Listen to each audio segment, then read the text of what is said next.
சிவபெருமானின் அற்புதங்கள். ஒருமுறை மனித வடிவில் பூமிக்கு வந்த சிவபெருமான் வனப்பகுதிக்குச் சென்று மரத்தின் கீழ் அமர்ந்து தியானத்தில் ஈடுபட்டார். தியானத்தின் போது மரத்தின் மேலிருந்த குரங்கு இலைகளை பறித்து கீழே போட்டு விளையாடிக் கொண்டு இருந்தது. காலையில் கண் விழித்து பார்த்த சிவபெருமான் குன்று போல காட்சியளித்தார். மிக்க மகிழ்ச்சியடைந்தார்.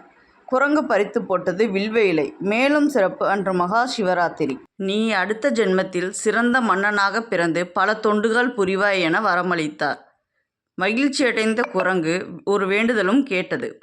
குரங்காய் பிறந்து தெரியாமல் செய்த செயலுக்கே இவ்வளவு பெரிய பாக்கியம் என்றாள். அடுத்த ஜென்மத்தில் மனிதனாக பிறந்தாலும் குரங்கு முகத்தில்தான் நான் பிறக்க வேண்டும் என்றும் பஞ்சகமற்று இறையருளோடு இருக்க வேண்டும் என்றும் வரம் கேட்டது.